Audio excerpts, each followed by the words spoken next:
seeing such a strong slate of candidates, and I think it's a real sign of how well things are going in Fairfax. It's a sign of the enthusiasm I think that people have. It's a real chance, you all know that, for the first time in 15 years that the candidate, whoever gets chosen, will not have to run against an incumbent. So this is a super important opportunity.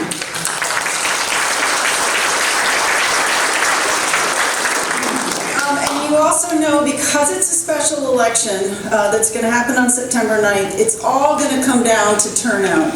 So everybody here is tasked with telling friends and neighbors and volunteering and door knocking and doing everything you can to mobilize voters to get to the polls.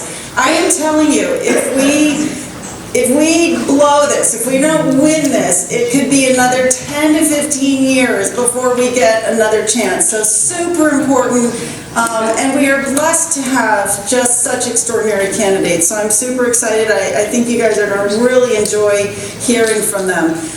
Quick word about the format. So they're going to make opening statements. Larry is going to be asking questions, and then they'll make closing statements. Because it's a packed program, we're going to hear from 6 candidates plus a surrogate. We are not going to have time for questions at the end, but all the candidates are willing to stick around to answer your questions. So please feel free to go up to them afterwards to ask them. And before I turn it over to Rosie to introduce the candidates, I just want to say I'm so grateful to Larry O'Connor for being here.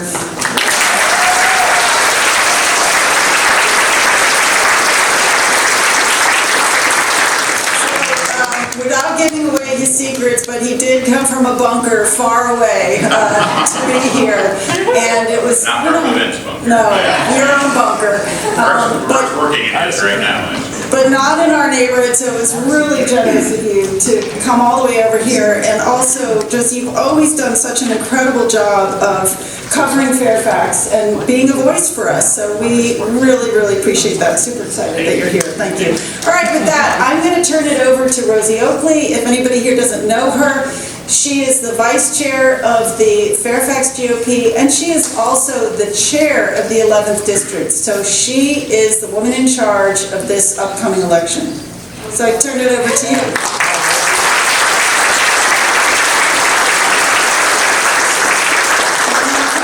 In charge of that election, but anyway, thank you all so much for being here tonight.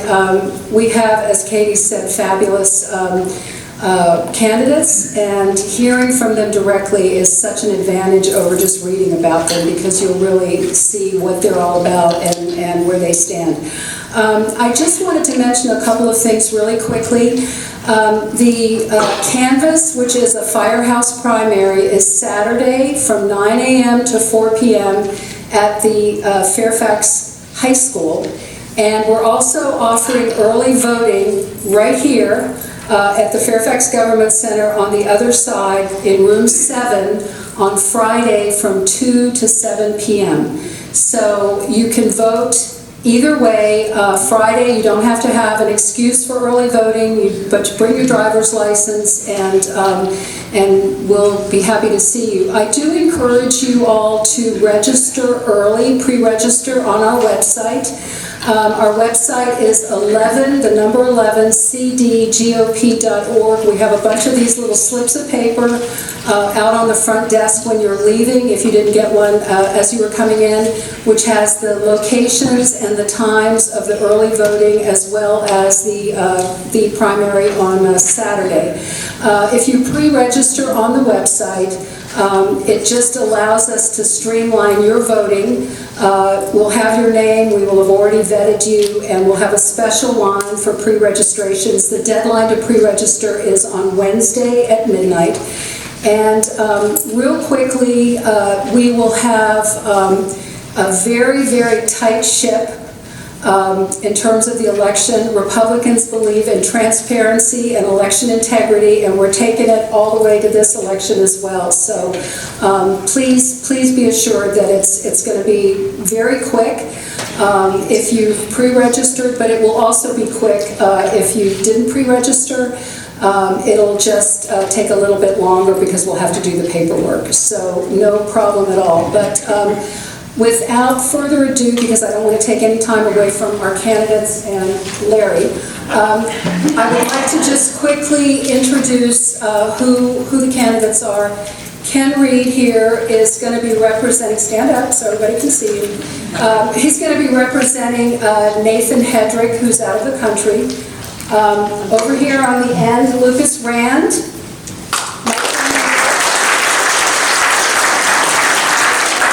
Sam Wong.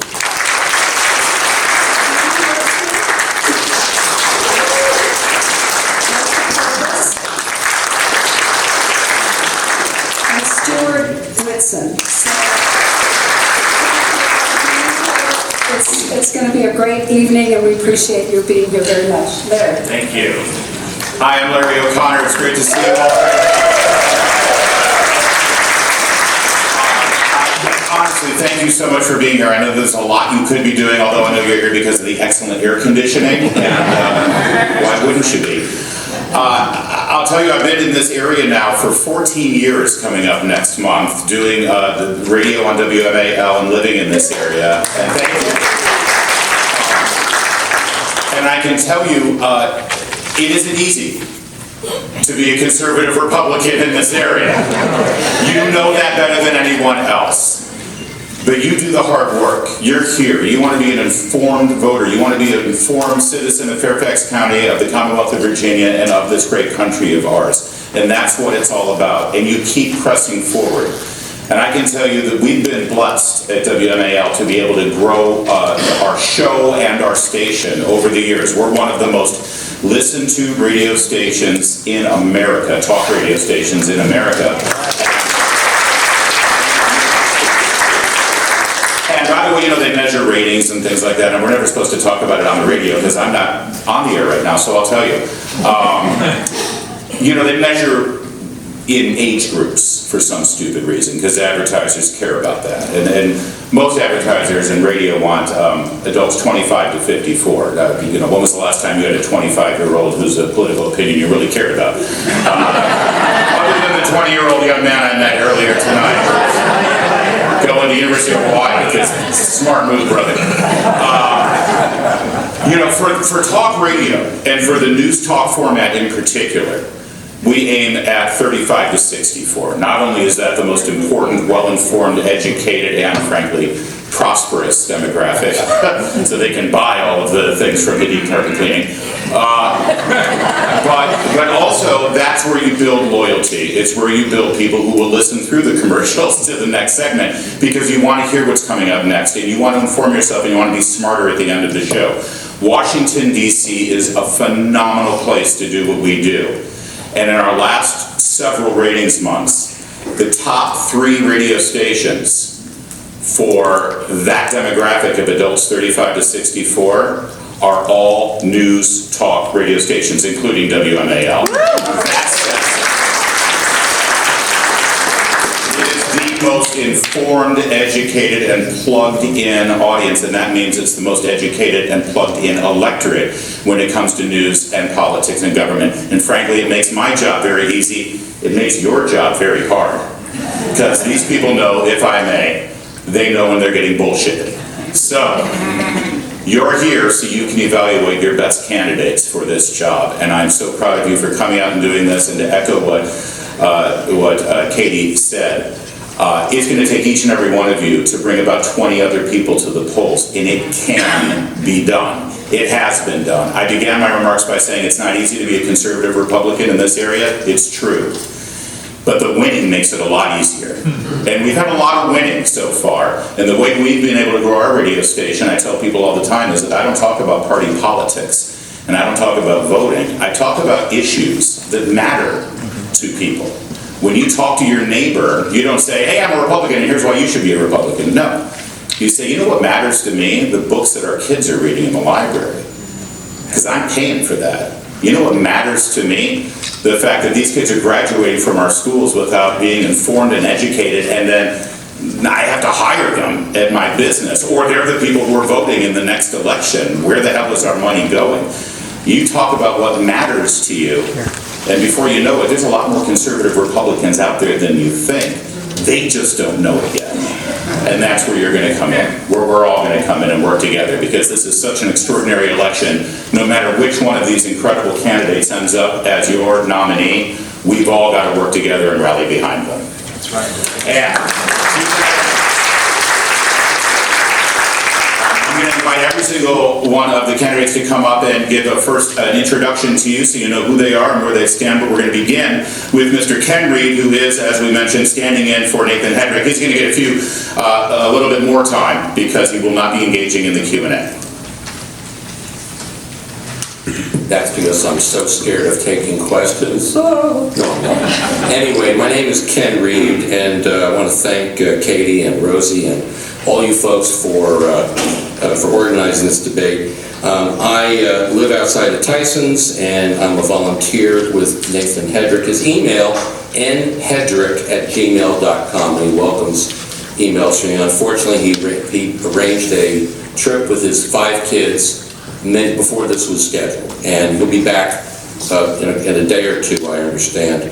I was a candidate for state senate here in Loudon. I also served an elected office in Loudon, and they let me go first because I'm going to be leaving right now to go to a Loudon County Republican meeting where I've been helping the candidates for House of Delegates and school board there. So I'm afraid I'm not. First of all, aren't we proud of our military and what they did the other day?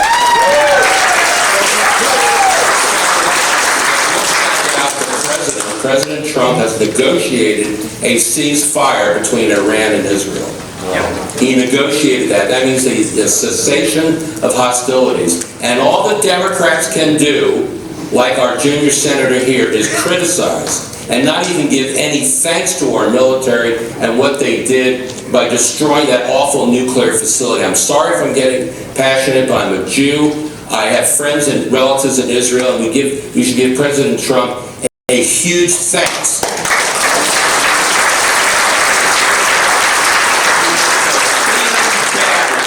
Not just with this election, but in the fall with Winston Sears, John Reed, Jason Yard, Sandra Davis is there. Put the money in to win, and that's what I'm asking you to do. I'm asking you to vote for him either Friday or Saturday, because he's a wealthy businessman. He's a private equity guy. He's like Glenn Youngkin and Trump, a businessman outsider who putting in their own money to win this election. Trump put in $25 million of his own money in 2016. I'm a day one Trump supporter, and he won that, and then they had put millions in legal fees to fight the lawfare that the Democrats did. He's an Iron Man, and we love him. And it's a shame that more of these Democrats don't appreciate the job that he's done. But Nathan Hedrick will help. Glenn Youngkin put in $20 million of his own money to run. Another businessman outsider. So anyway, that's a little background about Nathan. I'm going to read a letter that he wrote this morning from France, where he is, "Dear fellow Republicans, I believe, like the majority of American people, the people of Fairfax County have lost faith in government. I believe they know that the president's agenda is strengthening our nation, that here at home our district is still in search for a new leader, and now our district must decide if it wants to move left with a new liberal and more of being told what it needs, or a message of lower taxes, stronger police, protection of education and freedom, and of common sense. I ask these dedicated people to vote this Saturday for the only candidate the Democrats are scared of, Nathan Hedrick. I believe there is no greater gift a human being can possess than freedom. That's why last week I brought my 5 children to Normandy, so they could see what my father served for, so they could walk on the sand his brother fled across 80 years ago for an idea, because that idea mattered. But the liberals have strangled Fairfax County, and they say that we are fascists. My friends, we bled to stop the fascists. They say we're not the party of freedom, but we are the party that ended slavery, the party that let women vote, and the first party that had an immigrant African-American woman running for governor of Virginia.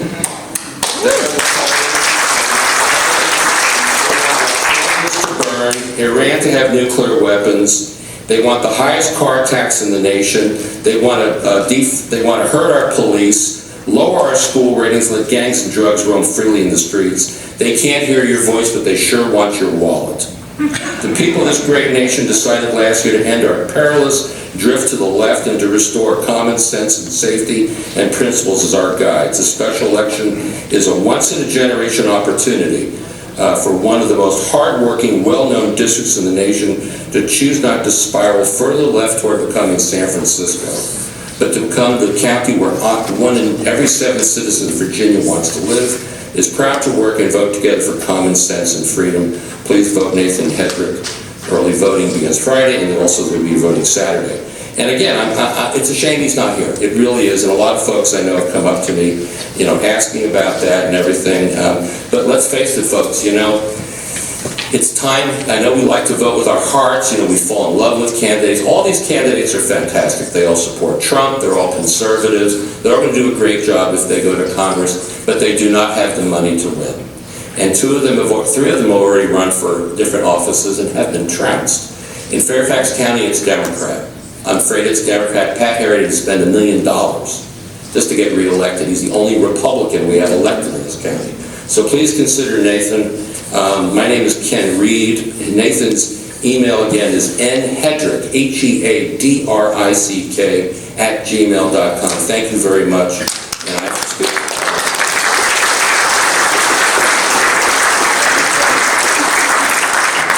With 5 kids is absolutely a profound courage right there. I just want to point out we've been speaking for 19 minutes now, and we have now set a record for this chamber for Republicans to speak uninterrupted.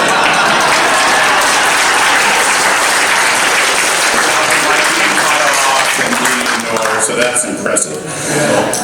We will now introduce each of the candidates and let them introduce themselves to you. We're going to go in alphabetical order, which also serendipitously means ladies first. Karina Nixon. Thank you so much. Can you guys hear me? I'll project. How's that? Thank you all so much for coming tonight. This is fantastic to see so many people engaged. Absolutely amazing. Thank you, Rosie and Katie. Thank you, Larry. Thank you to all the candidates for being here. It's hard work, but someone's got to do it. Most of you have heard my story. For those of you who haven't, my name is Karina Lipsman. I came to America as a child refugee from the former Soviet Union. I came here not speaking English, growing up in Baltimore City in low-income housing, raised by a single mother on welfare. That was the American dream. So when I became a proud U.S. citizen when I turned 18, I broke down and cried during my swearing-in ceremony because I knew I was afforded the greatest opportunity of my life that many around the world can only dream of. So with that, I knew that I had to work hard, so I did. I put myself through college in 3 years with a bachelor's in economics while I was working full-time in the financial industry.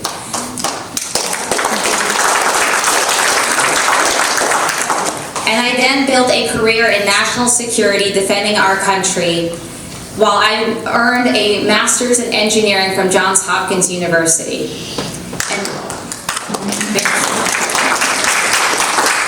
And after 14 years of serving our country, proudly serving our country, I decided to resign and run for Congress the first time. And that was in 22 against Don Beyer, an incumbent in a D+26 district. And it was brutal. It was absolutely brutal. But you know what? The grit, the work ethic that my mom instilled in me, and that I had to pull myself up from poverty and get to where I am today, that was a walk in the park. So all that to say, I am now here. I currently work in a nonprofit. It's called Victims of Communism. I'm a poster child for them because we are truly at an inflection point here in the United States where almost 30% of Generation Z, our biggest voter bloc, sympathizes with a socialist communist ideology. That is scary. That should scare all of us today. And these are the people that are going to be voting politicians into office and making decisions for our country.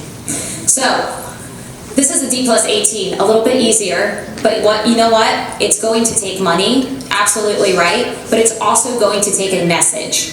It's going to take someone who has name ID, who has done this before, who has a team in place, and I do. We have a 2-month window between the primary and the special election to win over voters. And every single Republican can come out and vote. We still don't have enough. We need the independents, and we need the soft Democrats who have been abandoned by their party because of woke ideologies to come over into our tent and vote Republican. So I am looking forward to getting all your questions today, which we won't get, but Larry will ask them for you because he already can read your mind. And I look forward to earning your support on either Friday or Saturday of this weekend. Thank you so much.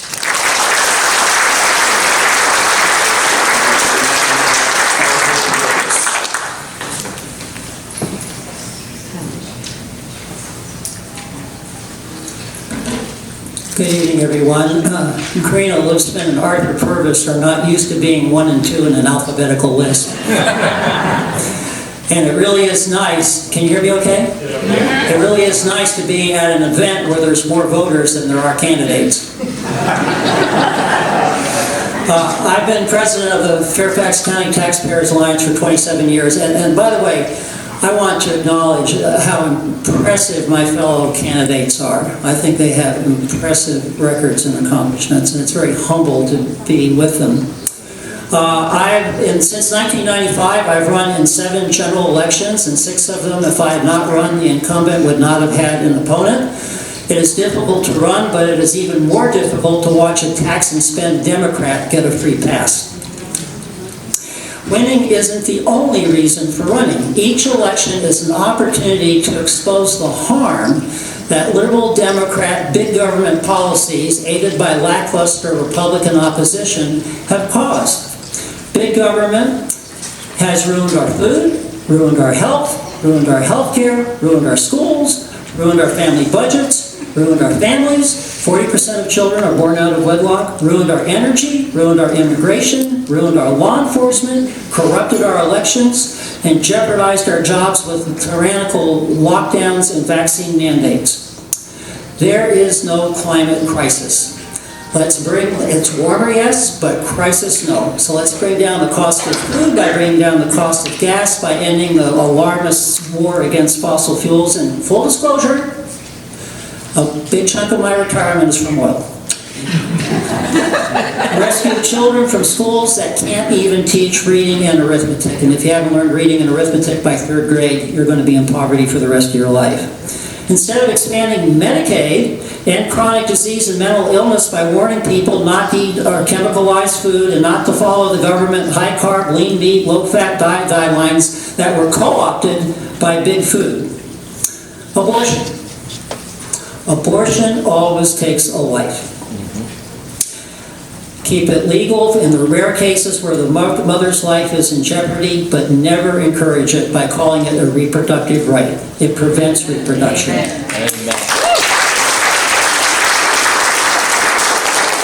Elections should be in one day and with limited mail-in ballots. France banned mail-in ballots in 1975. Vet immigrants before they enter. Keep out the gangs the other immigrants are fleeing from. And I submit money doesn't matter. In the 2023 election, the soil and water conservation candidates spent a few $100s, the school board candidates spent tens of thousands of dollars, and they got the same number of votes. This election is already decided unless we can, as Larry said, unless we can convince the Democrats that they're really conservatives, and I think I'm the best candidate to do that. And by the way, remember, Purvis rhymes with Congress, sort of.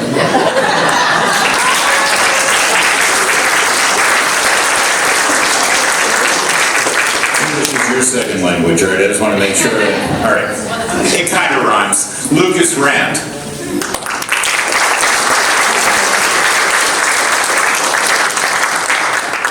Thank you everyone for being here.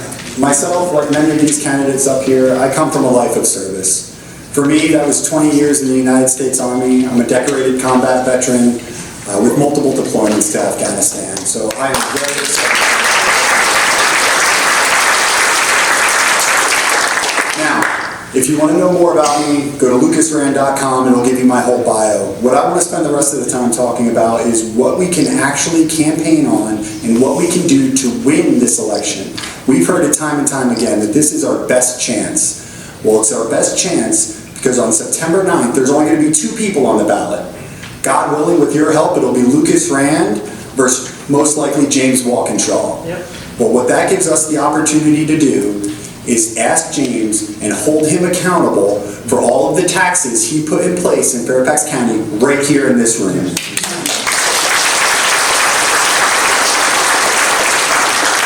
one thing I've done with taxes is pay them. So I'll tell you what I stand for. I stand for increasing the state and local tax deduction. Why on earth are we paying taxes on money that we pay in taxes? It just doesn't make sense to me. I also stand for extending the enhanced premium tax credit. This is a credit for those of you that pay health insurance, pay for your health insurance premiums, that it gives you some relief on your tax bill. These are common sense things that we can get the moderates, we can get the disenfranchised Republicans on board with so that we can win in September. Number 2, the second issue that I think we should use, and we should honestly campaign on regardless of who wins, is fighting for our children.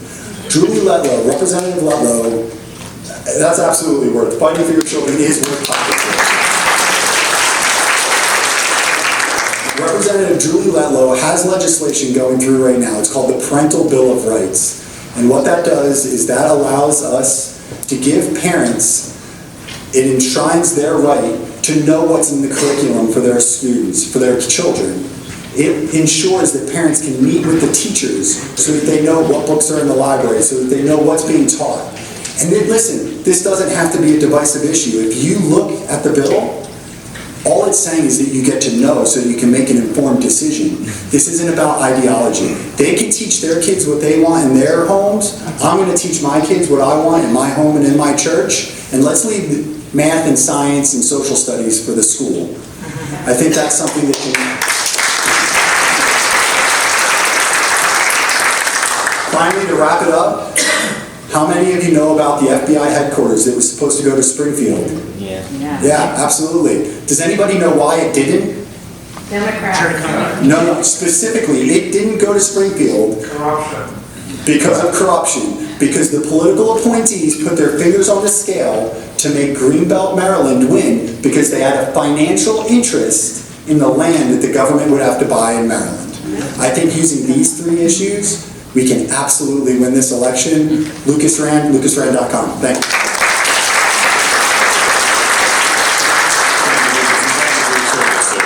Mike Van Meter.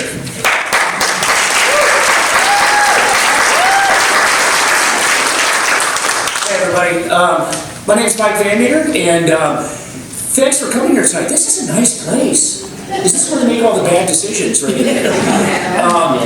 Listen, here we are once again in this race. It seems like we were just here in November, right? It seems like we were doing this. Just briefly about my bio, and you can get, like you mentioned, your website. Mine, you can check out vanmeter4virginia.com and check out the full bio and our podcast that we do.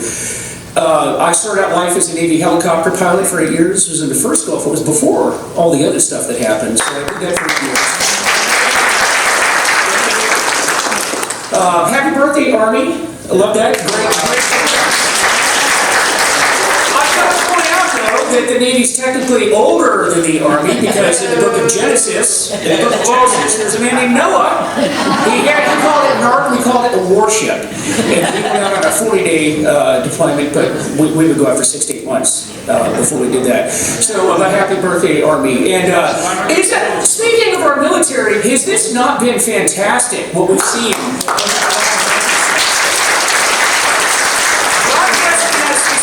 In the Israeli Defense Force. This has been amazing. And President Trump, I mean, that is just unbelievable. What we've seen is what a difference a leader makes, okay? But after I left the Navy, I'm a person of service. You know, unlike some folks that talk about being multimillionaires, I'm not a multimillionaire at all. I've been serving this government my entire adult life serving the community. I became a DC police officer, did that for a few years, and then went into the FBI, did that for just under 21 years. And then after I retired, instead of staying at home and watching television all day long, I decided to go back, become a therapist, and I work in a drug and alcohol detox unit in Nova Fairfax Hospital, where I watch what the Democrats have been doing with fentanyl, and this is still the #1 cause of death for people between the ages of 18 and 48, and we have to do something about it. Now, just real quickly before I close on this, what I really want to concentrate on is, listen, there are 3 candidates that have run before, and even though we were trounced, the fact is, it is hard running up here. We have received votes. I received votes. I was just under 135,000 votes in this last election. That's the most that any Republican has had since 2008. Did you know that? And we did it with the least amount of money ever spent for the seat. Imagine the talent that you have here. And there's immense talent sitting up here. We've all gotten to know one another. We've worked with one another. And with you, all of you that were out in the heat and in the cold and in the rain and working, and the momentum that we brought forth to this, if we work together, because we Republicans fight and we bicker, but if we came together as a team, imagine what we can do. And we are going to do that because we are going to win the seat. Do not ever let somebody tell you we can't win in Northern Virginia. We can and we will. Thank you.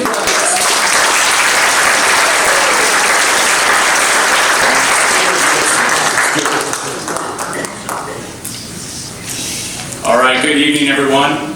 First of all, thank you so much for coming out tonight. Thank you to Rosie and Katie for hosting, and thank you so much, Larry, for being here. So I'm running to represent you in Congress for one simple reason. I am a battle-tested conservative Republican who can win. But not only can I win this race, I have the experience and the knowledge to hit the ground running to help President Trump advance the America First agenda on day one. And so a little bit about myself. My wife is joining me here tonight. Would you please stand up? I know you're going to.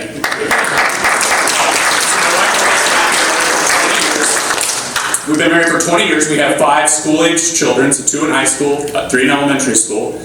I'm Army combat veteran, so I personally led more than 300 combat missions in Iraq, including a mission that led to the successful rescue of a hostage. When I came back from Iraq, I went to law school and wanted to do a career as a prosecutor.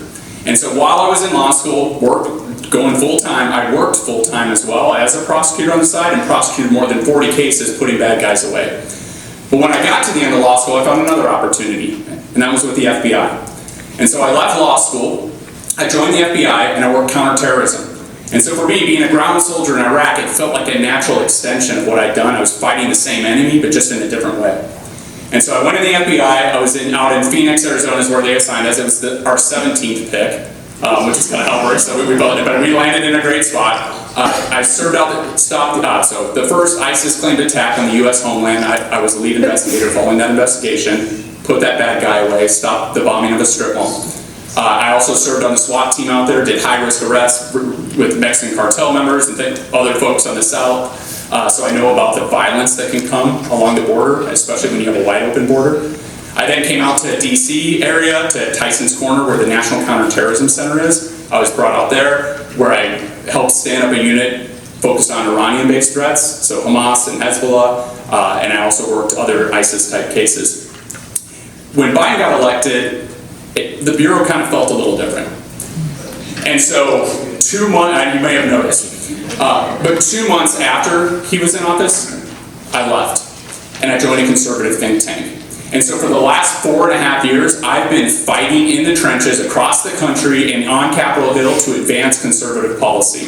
And so quick things, Marjorie Taylor Greene's first DOJ subcommittee hearing, I was one of the chief witnesses there. So if you want to see where I stand on the DOJ issue, if you Google that, you can see my testimony and see my interaction there. Chairman Jordan's de-weaponizing the FBI hearing, I was a main witness in that hearing as well. If you want to see where I stand on that issue, you can see that testimony.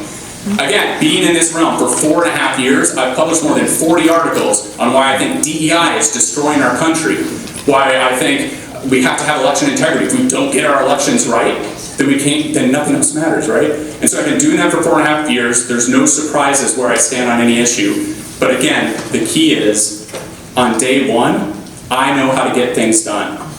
On day one, I can help the president advance his agenda. So with that, I look forward to this great discussion tonight, and thanks again for coming out.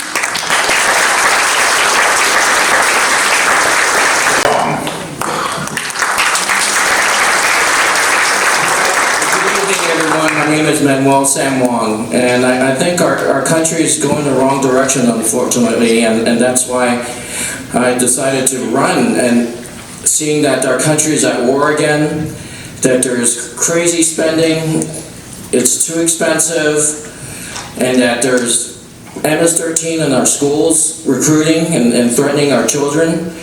And so I actually was supporting the GOP and the behind the scenes and trying to rally the Latino and the Chinese communities, the Asian communities to support Donald Trump this last election, and actually helped with the Karina's campaign and also Mike Van Meter's, and so this is a team sport.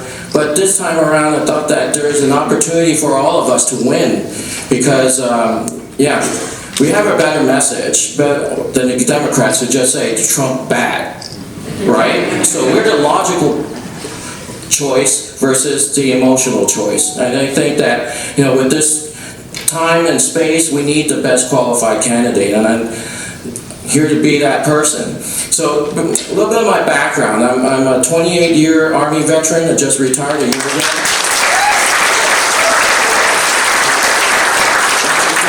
Generation U.S. Army. My grandfather fought in World War II. My father in Vietnam, and I thought that, wow, Dad, Grandpa, maybe I should go too. They said, hell no. So, after serving in the military, I'm still using my background in national security and foreign policy. I served in the NATO staff in the headquarters in Belgium, and I was a primary intelligence officer to Admiral Stavridis. And they dispatched me to Romania and China for special missions. And a lot of military stuff, and I'm also a businessman, 4th generation trading company with China, Peru, Japan. So I know a bit about the country. And lastly, I'm an Elvis impersonator. Well, you're looking for trouble? And then Rosie and Katie got to hear a Chinese guy singing the American trilogy, So with that, the issues. What are the issues? Peace through strength.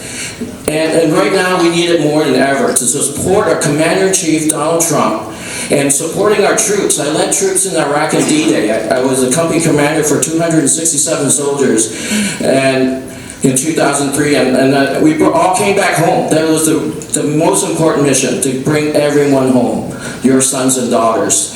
And so with all this danger and war going on, we have to make sure as a responsible Congress, a responsible government, to make sure our children come back home and they're given the best pay, the best equipment. Safe streets. We have to have strong borders. We can't have people running around and just come in and threatening our children and our public safety. And we saw that recently in Fairfax with a traffic stop where the individual was ready to blow the cops away. And lastly, end wokeism. Because we can't have boys and girls locker rooms. That's crazy. That's immoral and that's insane. And so once and for all, we have to make it into law. And so I hope you enjoy the show, and thank you very much.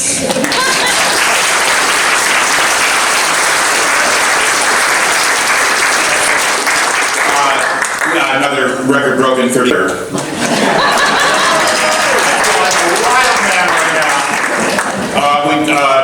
When Chairman Gorka asked me to preside over tonight, she said, "You're going to love our candidates, they're amazing." And Gorkas do not lie. Honestly, this is a very impressive room. So you are.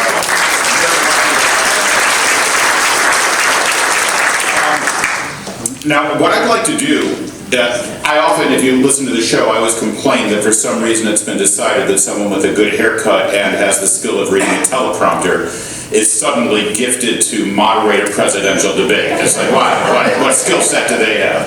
And same thing, I don't know why I'm here other than the fact that I hear from you guys all the time. And we do talk about the issues that matter most right here locally. So I'm going to do my best, without reading anyone's mind, to actually bring up what I think is most important to you, and I hope I don't let you down. And what we'd like to do, if possible, is have this be kind of a free-flowing sort of forum. It's not a debate. I'm going to ask all of you a couple of questions that each of you are going to have to answer. You must answer, no.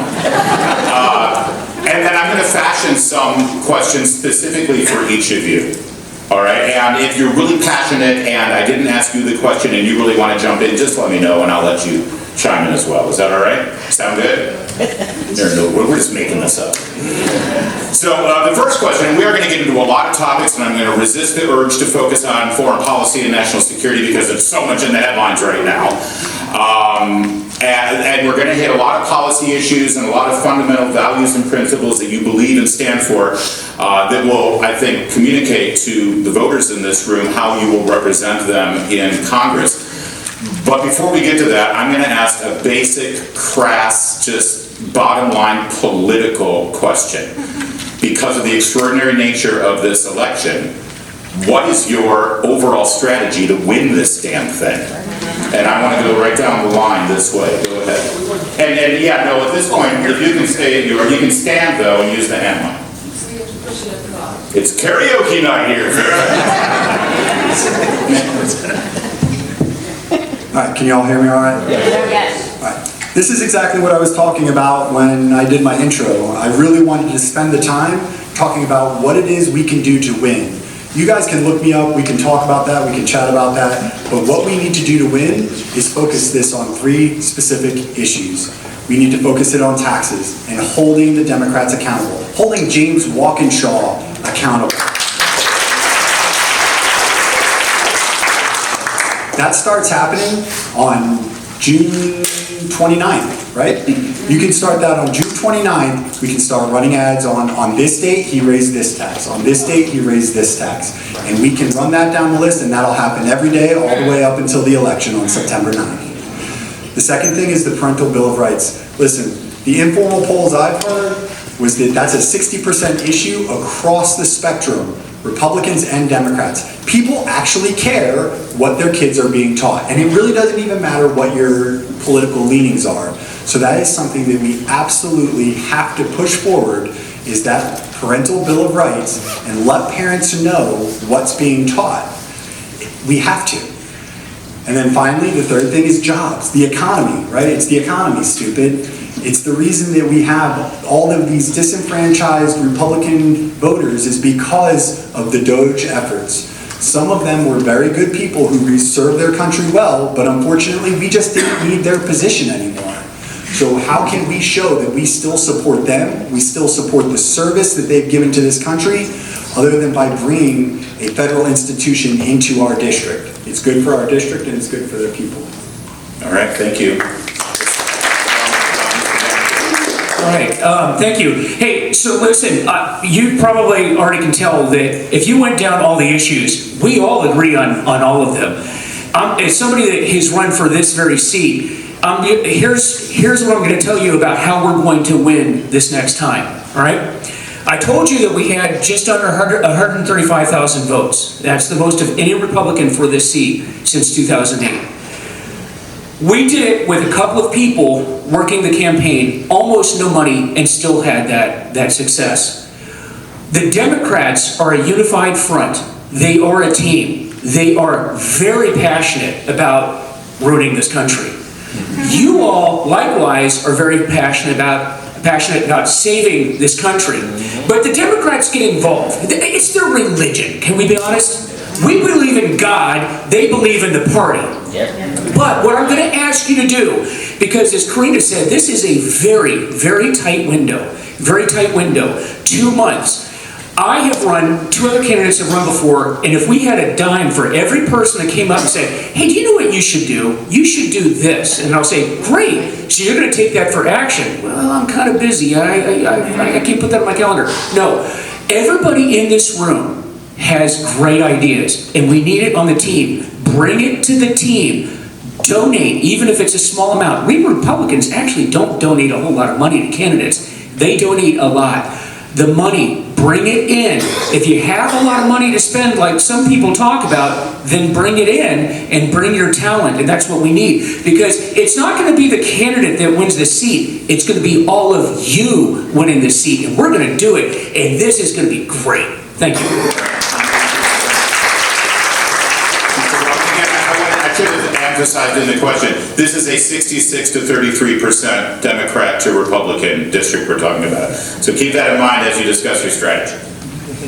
Yeah, I think we have a wonderful team. And with this, looking like the Avengers here, but the one candidate that you know it's coming, that really makes me nervous. And he's so handsome. That's Lucas Rand. He looks like a young shot coming up, And so what kind of strategy? I think I'm a simple man. I mean, it's the economy, stupid. And it's like, for example, the Democrats. I learned that we had a $40 million surplus, and now we're getting spent into a $300 million deficit. And that's out of control. We have to have accountability. And just learned that there was a $750 stipend. And because of those people who didn't qualify for federal aid, so Fairfax gave your money away for 18 months, and there was called freedom, that they had $750 they can get their teeth done. But hey, if you work, you should have the way to pay for insurance or for that to be covered, right? And so, and also with and as a federal U.S. Congressman, I would support Donald Trump's deregulation of the banks. Right now, we have a leftover from the 2008 Troubled Asset Relief Act, in which that the banks, for monetary policy, there's 5% on top of the banks for a buffer so that they don't run out of money like they did in 2008, to free that up to 1.5, which, what does that mean? The banks can lend more money and stimulate the economy. So interest rates will come down, the credit cards will come down, and then what does that mean? People can buy cars, can buy houses. Right now, the housing market has been stagnant, and then people aren't selling because I don't want to get rid of my 3% loan and get into a 7% loan. So therefore, we need to support the president in terms of lowering taxes, lowering interest, so that there's money in the economy to do what we can and boost the economy and make America great again. Thank you. Again, the question has to do with your strategy to win in this very challenging district with this very challenging political timeline. I think the mic is on. Can you all hear me? Okay, great. So, Larry, you mentioned it's a D+18 district. For every 18 Democrats, we have 1 Republican voting. As I mentioned before, every single Republican can come out and vote. We still lose. We need independents, and we need the Democrats who have been abandoned by the Democratic Party because of their woke ideology. Everyone can agree with that. A lot.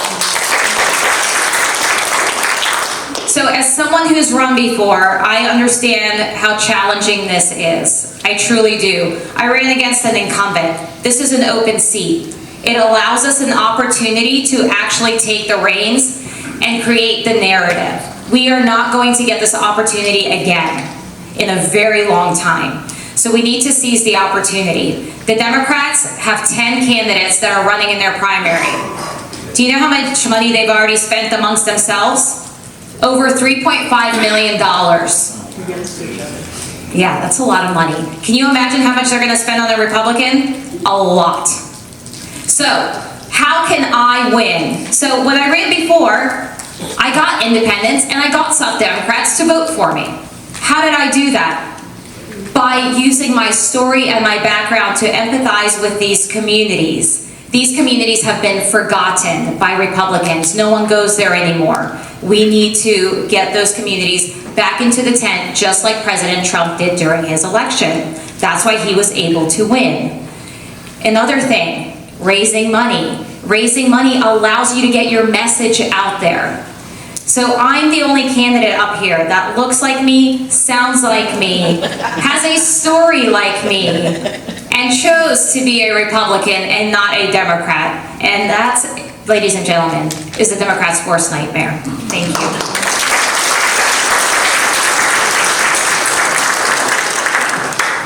Good, Mr. Curtis.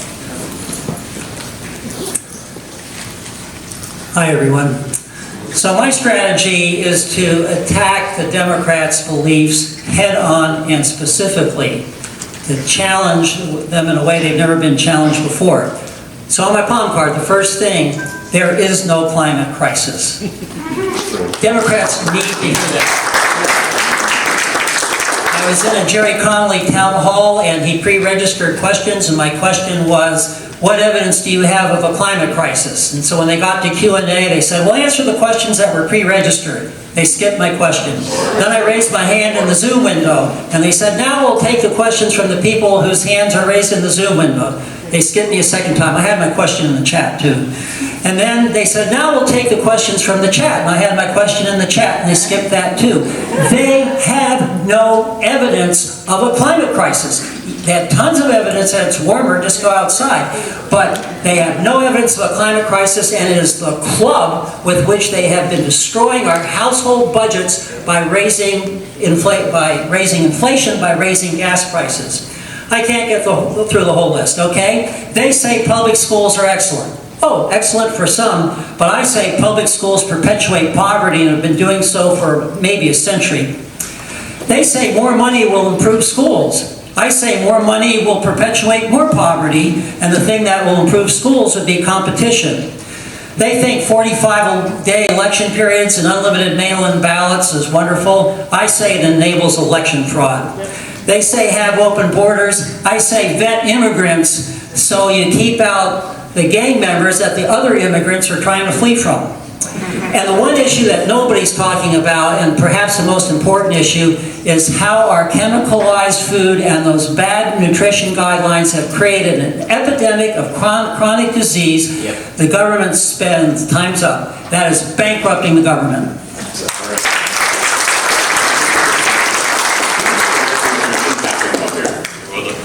So the key to winning this race is not to water down our values or water down any of our positions. It's actually the opposite. The key to winning this race is we have to energize our base. And not just our base in Virginia 11, we definitely need to do that, but we need to energize our base across the entire country. And so how do we do that? Well, first, we run as a proud Republican, all right? We don't hide from our views. We run as a proud Republican. We go in, we go toe-to-toe against Walkinshaw or whoever they put in there, and we beat them on the ideas. The second thing we need to do, and this is what I'll do on day one, is if I get your vote and I get through the primary, is I will go to the Hill, to the hundreds of members of Congress that I've interacted with since January, and I'm going to say, help us make this a national election. All right? Because if we make this a national election, then money and resources come in, and then we can reach people that we could never reach. All right? Third thing we do is we need to raise money. That is part of it. We have money from here. And so in the conservative think tank I've worked in, that's one of my roles I've done, is raise money from conservatives and patriots around the country who care about this. And so by making this a national issue, by making people realize, look, this is the slimmest majority we've had in Congress in the last century. If we win this seat, this can change everything, not just for Virginia, but for the entire country. And right now, we have the one big, beautiful bill making its way through Congress, right? And what's great about the one big, beautiful bill is, guess how many Democrat votes you need? 0, right? But yet we are fighting and negotiating away with ourselves when we have this great opportunity. And so that's the other key, is we want to win this race. We're going to win this race. But we don't want to win this race at all costs and wake up one morning and have someone in there that's not aggressively helping the president push forward the agenda that we voted for him and put him in office to do. The president has done more in the first 100 days to get us back to common sense and restore law and order in the history of the nation. There's never been a president that's done that. But everything he's done can be undone. Thank you. Everything he's done can be undone with the stroke of a pen by a future administration if Congress doesn't act. And so we need conservatives in Congress who will act. Thank you. All right, thank you, Mr. Rizzo. By the way, I was going to warn you, it's like there's a lady in the front row who she's looking at you like she's so hot for you, and then I realize it's your wife, so I feel... Thank God. You actually want to hear that after 20 years. Yeah, exactly.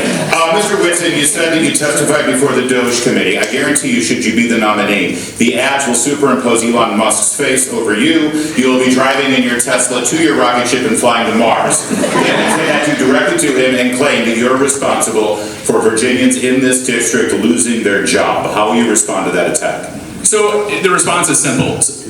I served in the federal government for a decade, right? I was in the FBI. I know that 99% of all the agents, staff, and other folks in the Bureau are great, wonderful people. But all it takes is 1% to disrupt everything. And so when the DOJ effort came in, was it highly disruptive? Yes. Did some really good people lose their job? Of course. But my question is, was there any other way to bring about change? And so my response to that question would be no. And if you think that you could have brought change, if you think you could have scaled the nonstop growth of the administrative state and brought that all into check in a long, drawn-out, very, very kind and slow process, then that's just naive. It's not how it works. In Washington, when you have a trifecta, you literally have 1 year for aggressive executive action, and then you have 2 years for maybe some legislative action. But that's it. And then you get the midterms, and you kind of run out of that opportunity. And so all that to say, the DOJ effort was painful, but it was a necessary pain. It's something that small businesses across the country know full well. Understand this. A private employee is 5 times more likely to get fired than a government employee. 5 times more likely. It happens all the time. Do we think it's great? Do we like it? No. Do you get pleasure out of that? No. What do? And so what you do is, if there's good people that are going to get removed, you find them a good home. You try to make that as easy as you can. If there aren't good people, then you don't. And so my whole point, to kind of wrap it up, is look, DOJ Chapter 1 is over. Americans knew that the government was wasting our taxpayer money. But only through the DOJ effort did we see the line items. Did we see $32,000 for a transgender comic book in Peru? $57 million for illegal aliens to stay in luxury hotels in New York. So only by seeing that, that's how action took place. But now it's time to move to Chapter 2, and we can move forward and get past that. Thank you. Great. And I would also say, all of the candidates are probably going to get that ad with Elon Musk's face superimposed over them. But since you're part of that testimony, and I would just add to the talking point, if your Democrat opponent cared 1/100th about the private sector jobs that were lost in the 11th district, as much as they will proclaim their concern over the federal jobs, then our economy would be in a lot better shape right now. Karina Lipsman, should you win the nomination, clearly it will be because Republican voters don't mind that you don't live in the 11th district. But your Democrat opponent will bring it up, and they will make a case against you for it. How will you respond? Well, Larry, thank you for that question. I've actually worked in this district my entire career when I was in national security, so I have been here for the last 14 plus years across Northern Virginia, and we know Northern Virginia is transient. I also have been very protective about how much I share about my own personal life and where I live.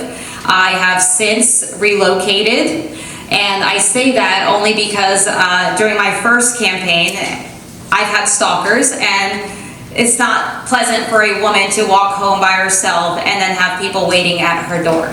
So I'm very mindful about where I tell people that I live.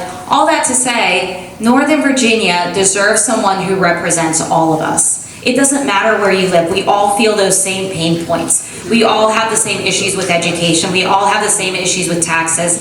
We all have the same issues with wokeism ideology across the board. It doesn't matter where you live, if you live in Northern Virginia, or if you live in Iowa or California, etc. The main point is, how do you hit the Democrats on the issue that they're running on? And the only issue they have right now is, I hate Trump. That's it, that's all they've got. So I'm willing to run on the issues, Right. and thank you so much for You the bet. question. Thank you for answering it. This is the last one that all of you will be mandated to answer. But it will be informative to all of us, I think, and also inform the future questions. Should you win the election on your first day in Congress, what committee will you tell Speaker Johnson you'd like to serve on? Give me your number one committee, and we'll start with you, Ms. Wilson. I mean, I think the natural one would be James Comer's Oversight Committee. And so the Marjorie Taylor Greene Doge effort is a subcommittee of that. And the reason I say that is that's the last time I saw Jerry Conway, was in that, and talk about opposite sides, right? So I'm the witness in the Doge hearing, and he's coming in to pepper me with questions. And I went up to him and said, hey Jerry, I'm one of your constituents. And he just looked at me and walked away and went up. But I think honestly, and there's a ton of other options, but that would be it. Be an oversight, hold government accountable, promote transparency, and fill that seat, fill that void. Great. And Mr. Purvis, which committee would you want to serve on most? Larry, you got me.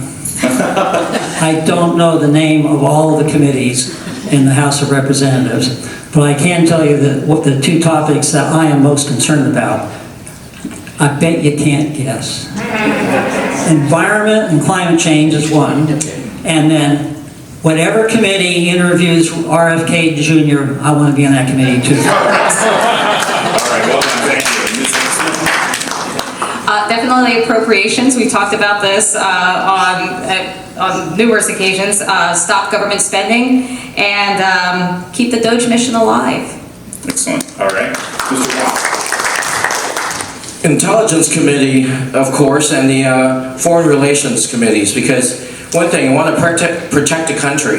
So I have 33 decades of national security experience, posted all over the world, and so we have to know what's going on in the world to protect our country, protect our borders, but also we have to be a partner and a friend to our allies and have diplomacy and not go to war. And so we can make a safer America and a safer planet. And so those are the committees I would serve. All right, thank you. And Mike. Thanks, Larry. I am with you, and that is, Jerry Conway was on oversight, so it'd be a great honor to be able to compare and contrast what we had and what we have now, just like we have a compare and contrast from Joe Biden to Donald Trump. Having said that, there's an array of committees I could be on, from national security, my military experience, police experience, and now in the healthcare industry. And it's something I think a lot of people don't talk about is the healthcare, particularly with my background with mental health and addiction, because I believe, and I mentioned this last night, that Donald Trump could make an imprint, put a lasting legacy when it comes to dealing with addiction issues in this country, because we are the party of compassion. And what better way to be compassionate towards the American people than dealing with this issue that thankfully RFK is really addressing, and he's doing a good job. So I can serve a lot of places. All right. Thanks. And finally, Mr. Rand. Veterans Affairs, 20 years in the Army. Right now, Representative Boss has a piece of legislation going through. I believe it's called VA Access. I might have the name a little bit off. The point of it is that it's to give our veterans the ability to go out into the private sector when they need to, so that decision should be between the veteran and their doctor, and not the VA administrator, because they need that support. Based on your opening statements and many of the questions that you've already answered, James Carville has been quoted a little too often for my taste in a Republican meeting. But yes, in many respects, it is the economy, stupid. And specifically here in Fairfax County, with the cost of living, the cost of homes and housing affordability, here's the thing. As a brand new member of Congress, what can you specifically do, or what will you champion to relieve the residents of the 11th District? What would you champion? And I'll begin with Mr. Purvis, actually, since taxes and the economy are such a big part of your presentation. And if you could all be as specific as possible. Yeah, this one, we'll let everybody do this one, sure. There's really not a lot Congress can do about Fairfax County real estate taxes. All that you can do is take advantage of the pulpit, and I have studied Fairfax County real estate taxes for 27 years. The real estate taxes have gone up 3 times faster than household income for 25 years. And why? What is the major reason? The first major reason is the high cost of pensions, and the second major reason is the supervisors want $300 million new dollars every year to give 4% raises to 40,000 county and school employees. Now, Larry, I don't know what you can do about that from Congress, but as a congressman, you do get a pulpit instead of Jerry Connolly, who raised taxes 15% one year and 11% another year. Jerry Connolly and I were friends, except for those years. Other than the pulpit, I don't know what. And a follow-up to that, which I'll ask all of you, do you support the reconciliation package, the big beautiful bill, as it currently is constituted? If you were to go in, would you vote for it? Sure, I vote for it, but I'm not. You seem really enthused about I'm that. not enthused about it, because all they're doing is rearranging taxes and so forth. I'm more interested in cutting government spending. You made taxes and the economy a big part of your presentation. Go ahead, sir. Yeah, absolutely. So the first thing, just like I spoke about, it's raising that state and local tax deduction. You're right, Jim. We cannot lower the property tax in Northern Virginia, but I can give you some relief. I can work with the legislation that's already going through, the One Big Beautiful Bill. It already raises that state and local tax deduction from $10,000 to $40,000. That's good, right? So, Mr. Redd, when a Republican from Texas or Florida or Tennessee, where they don't have state taxes, when your colleague says to you, why should we mess with the SALT deduction because you people in Virginia can't get your act together like we do here in Tennessee? We don't have state taxes. Your taxes in Virginia with that deduction. That's a great question, and that's what we send politicians to DC to do, is to negotiate with the other legislators that are up there. I have to explain to them why it's good for the people of our district, right? That's my job. They are absolutely going to fight what's good for their district. But when you look at the reconciliation package, it's already putting it at 40,000. So there's a give and take in there that they want the whole package passed, and then part of that is what's for us in District 11. And would you support the reconciliation package as it stands today? I absolutely would, with the exception that I would fight to get the state and local tax deduction increased to 80,000 like it originally was before they cut it down to 40,000 to get more votes. All right, thank you. And Mr. Wong, you quoted James Carville way too much, so go ahead. It's the economy, stupid. What will you do? Right, so it's accountability in Fairfax, for example. So the school board had a secret meeting and appointed or came up with a resolution to come up with a 121,000 salary staff assistant to each of those 12 board members. Wow. And it was in secret. No one knew about it. And then also, therefore there needs to be oversight. So as a congressman, we would have to get excited, get mad, and then go and knock down on their doors and say, what are you doing with our money, right? And so that was what I will do, and also that we need to be competitive. Other states have no tax on retirement, on the pensions. After serving, a lot of my colleagues, my friends, they move out of Virginia, they go to South Carolina where there's no tax on their retirement. So that needs to change, so that we want to keep our people, our Virginians here in this Commonwealth, so they get and keep the money in Virginia. All right? All right, thank you. Thank you. I'll go ahead and leave it on the table. Ms. Lipsman, what specific things will you be able to do from Congress to help the cost of living, taxes, and the economy? Make sure that James Walkinshaw doesn't have a job. There you go. That's a good answer. But in reality, actually, we have not balanced the budget since 1999. Congress has not. That's a long time. And it's something that we absolutely need to do. We need to stop spending. And I will ensure that for every dollar that we decide, or every bill that has a budget associated with it, we will ensure that we cut that money from another bill so that we can even out the budget. Thank you. Mr. Van Meter, how can you help the cost of living for the 11th district? Well, I agree with Karina, and that is keep this man from getting elected, James Walkinshaw. Have you all seen his campaign video, the announcement?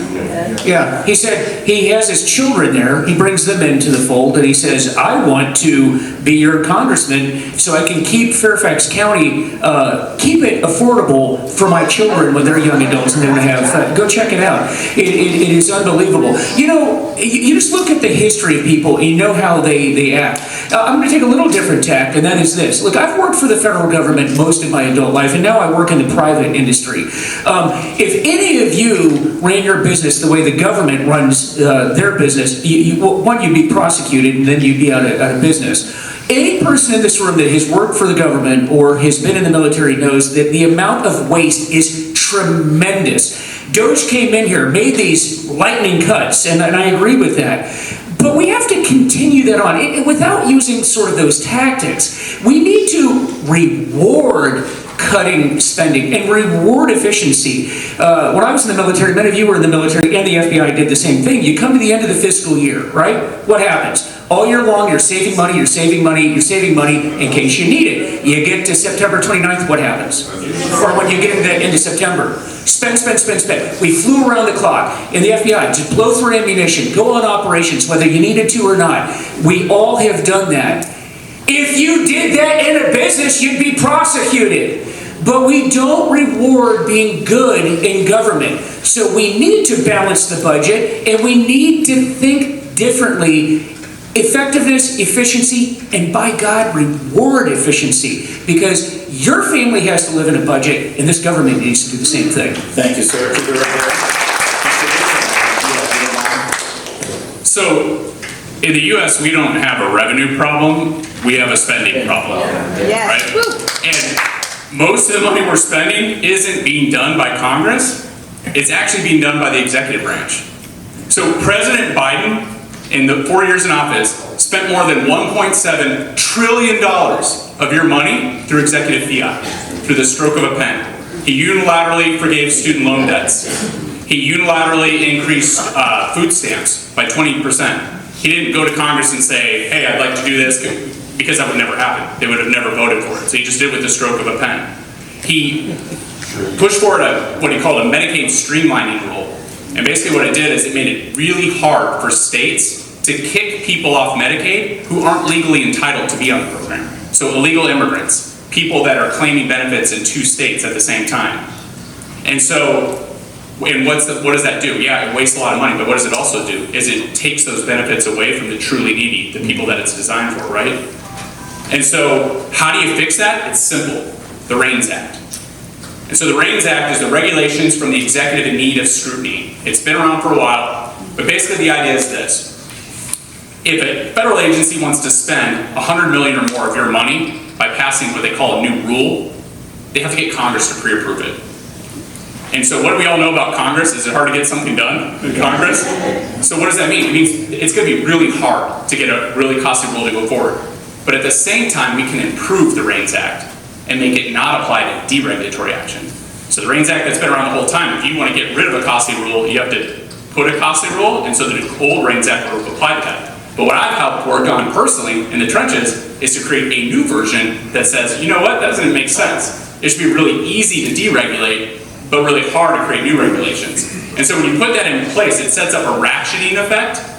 And so over time, as you deregulate, so President Trump will go down in history as the most consequential deregulatory cost-cutting president in history, but then a Democratic administration won't be able to come in and just put those rules back into place because they'll have to get congressional approval. So REINS Act is the best way. REINS Act, all right. Are you okay with the pace we've got going right now? Yeah. We're good? All right. All right, good. Because we're going to try to, and thank you for keeping your answers as concise as you are.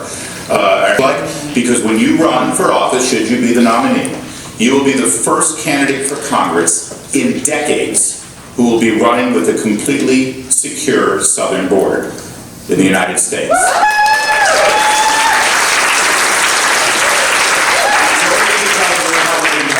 it's only because of President Donald Trump. It didn't take a single law to be passed for this to be done. That said, immigration is still a huge issue. Border security, not so much. It's done. Immigration still is, especially the deportation of criminal illegal aliens in this country and those who get picked up along for the ride because of sanctuary policies that we see right here in Fairfax County. Even if they don't call themselves sanctuary, they are instituting sanctuary policies. So given that, we'll begin with you, Ms. Lipsman, because you are a legal immigrant to this country. Fairfax County is incredibly diverse. It is important that you're able to discuss these issues and be strong on them without being saddled as, well, all of the names that they're going to call you. So go ahead, how will you do that? Well, as a legal immigrant, as you said, whose mother immigrated here, took us 6 years to properly fill out the documentation, get the immunization, and go through the interview process of coming over to America. And honestly, President Trump has done a fantastic job. On day one, he campaigned on this, put out the executive order. If you are here illegally, you broke the law. And look, he's giving people an opportunity who have already broken the law once, even though we're a land of the laws. He's given them another opportunity. If you are here and you didn't commit a crime and you did not break the law again, here's $1,000 to go back and try it again the legal way. How common sense is that? Now, closing the border was the absolute most imperative thing that we could have done because we had middle-aged and young men coming over from the Middle East, from China, from Russia with weapons, fentanyl, human trafficking across our borders. And you know what happened in May? 0 came over the border. So I am very much pro-legal immigration because this country is the best country in the world, and that's why people flee their countries and give everything up to come to this country for opportunity and freedom. But you know what? If you came here the wrong way, you need to go back and you need to do it the right way. And make sure that you do not commit crimes while you're here in America because you will be prosecuted. As a former prosecutor and as a member of the FBI, we hear due process a lot when it comes to these apprehensions and deportations. Where will you stand in representing your district on these issues? Well, I think when it comes to illegal immigration, the key to focus on are the legal immigrants. And so our district is filled with people who came here the right way. But here's my question. With the wide open border, with MS-13 bringing gang violence and horrendous violence to our area, fentanyl coming in with them, all the problems and the crime that comes with that, who are the people do you think that are suffering the most from that? A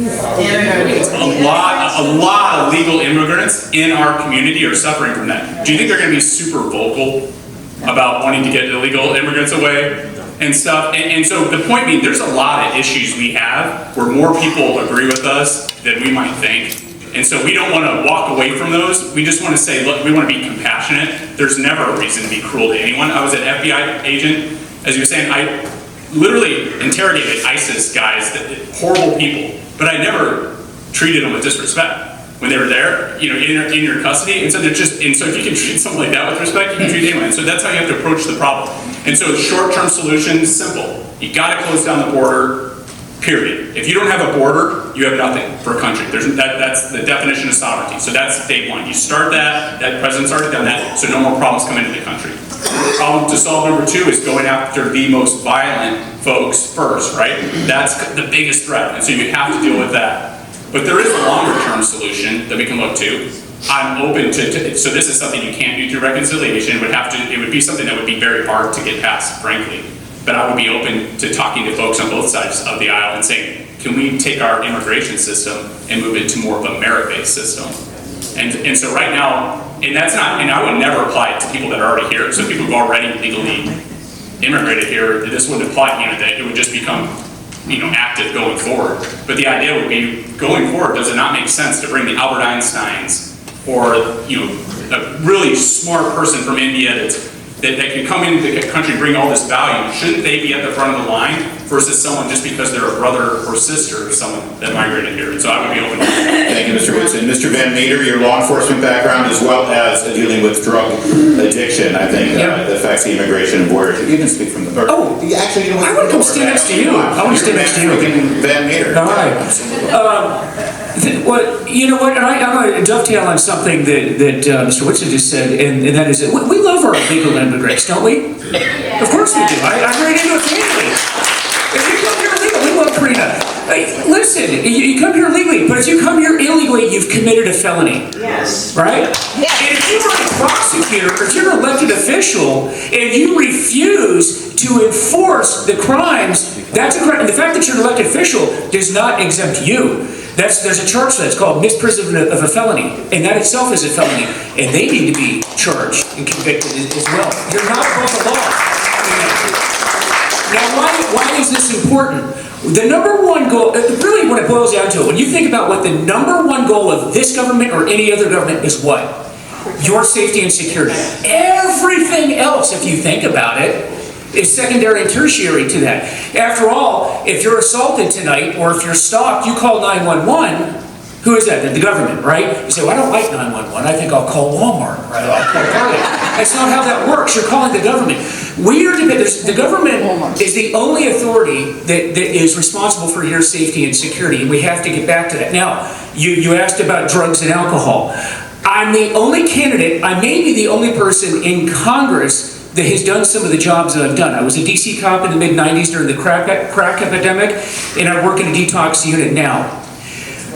If any one of you came to work with me and saw because we treat the illegal immigrants that come in, and we treat them because, remember, we are humane. We take care of everyone because they're God's children, and that's what we do.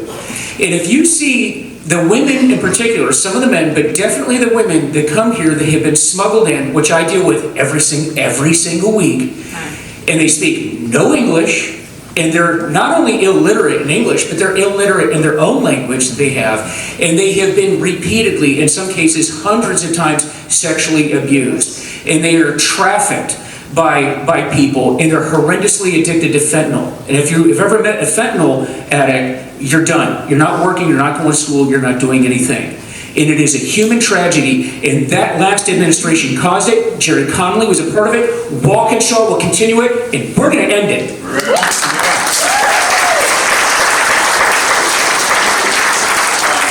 Do any of you also, are you leaping out of your chair to speak on the immigration issue? Mr. Wong, you want to... Yes, please.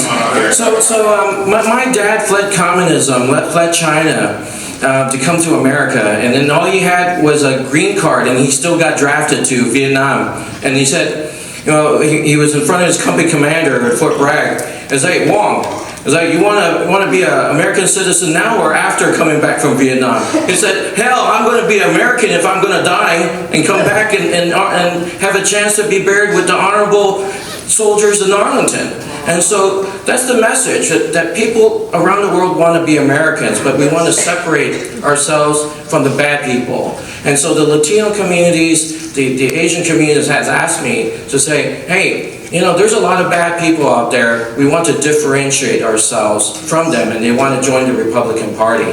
And so, yes, thank you, Donald Trump, for the secure border, strong border, but then when Sleepy Joe Autopen let 20 million plus illegals, we have a threat, a current and present danger in America, in Virginia, in Fairfax, that we don't have people that are vetted. So we need to find them. As an intelligence community, I currently serve in the intelligence community, and we need to leverage that, the tools from the federal government to help the local law enforcement find these bad guys and deport them. But then we want to also represent the law-abiding citizens, no matter what background. All right, thank you, sir. Mr. Ferguson, yes, go ahead, sir. So I was scoutmaster for a small Hispanic scout troop a number of years ago, and I got a little insight into this. If you live in a neighborhood where there are gangs, and you try reporting them to the police, they'll probably be released at some point with the soft enforcement around here, and the gangs will know who snitched on them. So it's really helpful in that environment for outsiders to come in, like ICE, and take out the traffickers and the gang members without you having snitched. So this is, I think this is a plus for ICE. And the Democrats' opposition to this, the way they come across to me is they are against all deportations of illegal criminals.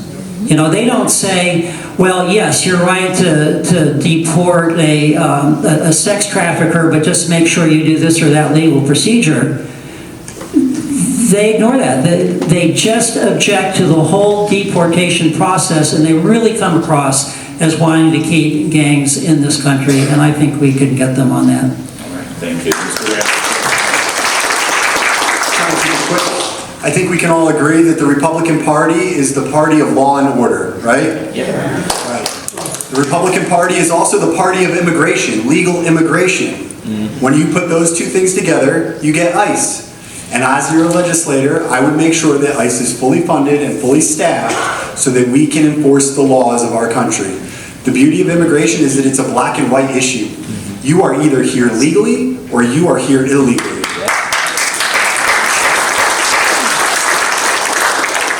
All right, this moves us right to public safety and law enforcement. It appears as though the calls to defund the police have at least been on pause for a little while because it's not politically advantageous for Democrats. But we're one viral video away from another Summer of Love riots and buildings being burned down until the police are defunded again. Again, speaking from your position as a congressman, what can you do at the federal level to manifest your support for public safety, and specifically the debates going on here at Fairfax County with the controversies over how the Commonwealth's attorney does his job or doesn't do his job? Mr. Purvis, if you could speak to that, please, first. I've actually talked to Steve Descano about this. He is dealing with a problem that starts in third grade. That the criminals are the ones who went through public school and they did not learn how to read, they did not learn how to do arithmetic, and so when they which by the way gives you a tremendous psychological problem. You feel inadequate. Terrible.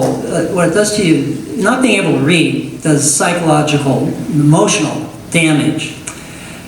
If you want to really solve the crime problem, then you've got to fix the K through 3 reading and arithmetic curriculum. In fact, I had a talk with Michelle Reed who pointed out to me, and I'd heard this before, that demographic planners for prison construction, they look at 4th grade demographics. So let's fix the problem where it starts, not fix it by releasing people who are in fact unfortunately dangerous.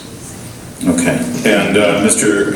Whitson, if you could speak to this as well, again, from your position as a member of Congress, what can you do there in DC, all the way over there, to help Fairfax County with law enforcement? So I think two things. Number one, you can push federal agents who are all just in the DC area out across the country, including into Virginia, into Northern Virginia. And so right now the FBI, a third of all special agents are in DC at the headquarters building, right, in that surrounding area. But a third of the crime doesn't happen just right in that bubble, it happens elsewhere. And so moving federal agents out, that can help enforce the law. But the most important thing Congress can do is strengthen the penalties of existing federal laws, especially the ones around violent crime. So if trafficking and rape and things like that. And so what that would do is it would empower federal agents to come in when prosecutors that don't do their job fail the people, then the federal government has a responsibility to come in and keep them safe. And so if you had strong federal laws that they could take these folks off the street and put them away for a while, that would bring safety to these communities who don't have good leaders doing it for them. So that's what. All right, Mr. Van Meter, since you're a former cop, I want you to be able to speak to this as well, please. Oh, well, thank you. And I agree with everything you said about the FBI, but I'm going to switch to my local police officer perspective. I'm the only person up here that has been a local cop, and I don't think there's many people in Congress that had been either. By the way, I was a cop in arguably the most dangerous city in the 1990s that you could work in as a street cop. My heart is absolutely with the police officers out there. And look at what Donald Trump has done with our United States military. You know, the Army, right? The Army has exceeded the recruiting goals for the year in the middle of May, right? And that's because of a leadership change. So it's going to start with educating people about, because I think Art talked about how in Congress, a lot of it's just kind of a pulpit, right? We're going to have the funding, we're going to have the training, of which, by the way, I taught at the FBI Academy for 6.5 years and taught police executives. Many of the police chiefs and sheriffs across the country were actually students of mine at the FBI Academy, so I have a vast network. But that pulpit, in bringing back this desire to be in one of the most honorable professions in America, and that's being a police officer and serving the community. And we did that with our military, we can do that with our law enforcement, because nearly all agencies in the United States have not met recruitment goals. To include Fairfax County, by the way. They're way down on the recruitment goals. We have to support our police. We have to train them. We have to equip them. Most importantly, we have to support them, particularly when it comes to prosecutions. And the prosecutors in this county, Toscano, is an elected official.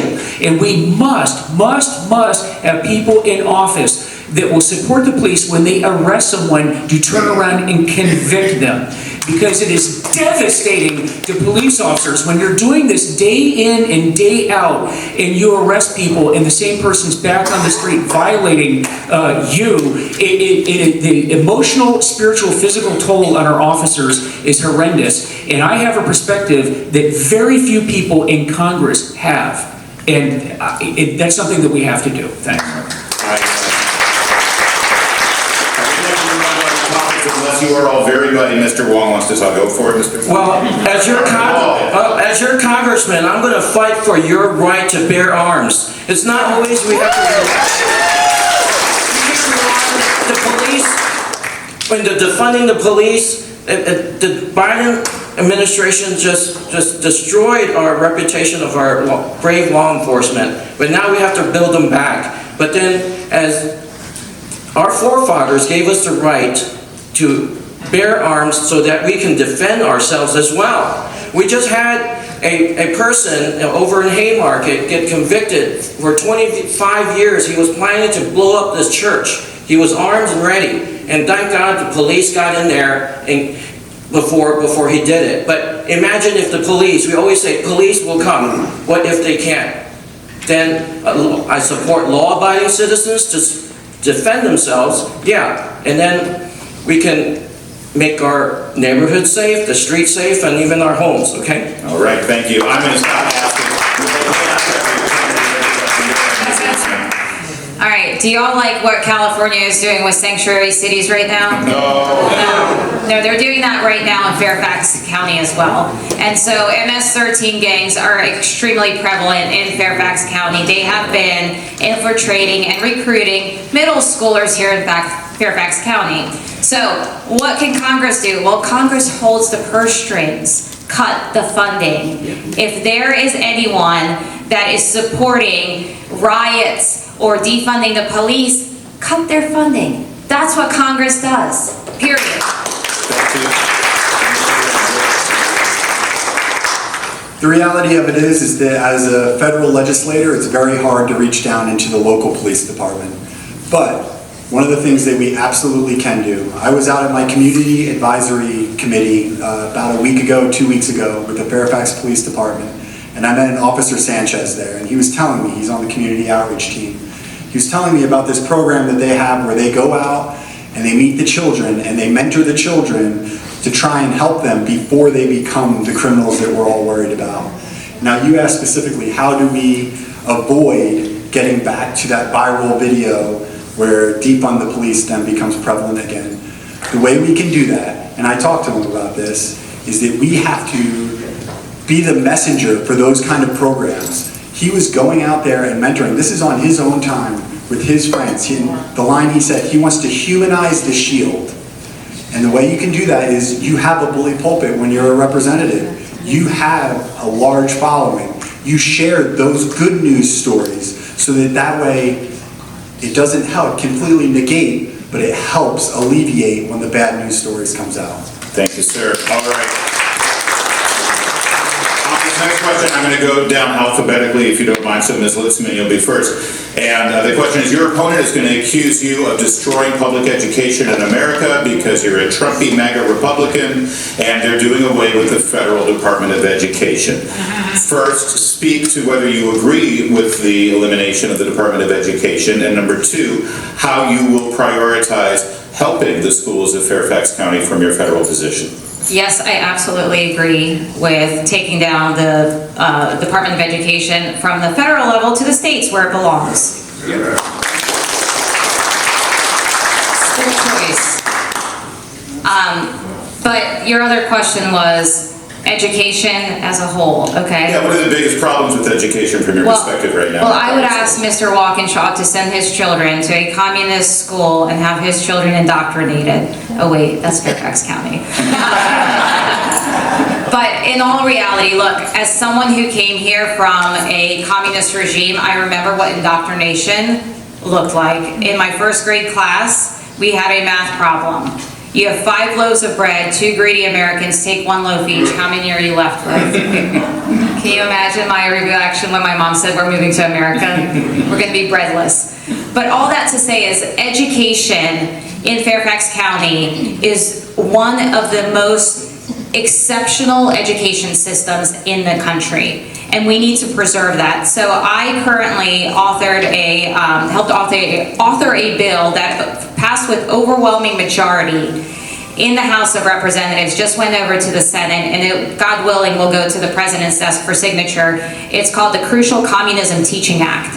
And what it's going to do is insert the curriculum that we have developed into schools across the nation so that children understand what this deadly ideology does. Almost 30% of Generation Z, which is our biggest voter bloc, has been known to sympathize with a socialist communist ideology.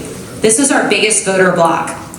Again, it's going to impact elections going forward. So we need to teach our kids at the grade and middle school level before they even get to college, because once they're in college, they've already been indoctrinated. So it's important that we, again, give the rights back to the state, and we protect those, and we ensure that parents have the rights to know what is happening in the school systems. Thank you. And a quick follow-up.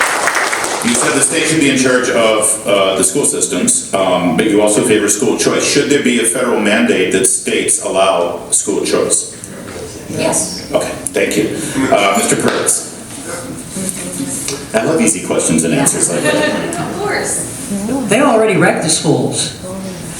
They wrecked it starting with John Dewey in the 1920s with Dick and Jane, whole word reading. The only kids who learn how to read and do arithmetic are the ones who are tutored at home. And there is a big disparity in student achievement across the high schools. There's a few high schools which have high achievement, but many high schools have low achievement. The schools have already been wrecked. Absolutely. Not only am I in favor of ending the federal Department of Education, I'm in favor of ending the state Department of Education and letting local school districts run wild, run their districts the way they want, but at least you get some competition between districts, and people will move districts, to find better schools. And in terms of school choice, I certainly favor it. I mean, it's urgent to rescue children from the school system. And a school choice system that I think would work would be to have public schools give a voucher for every student who attends for at least a year and then leaves for private or home schooling. All right, thank you.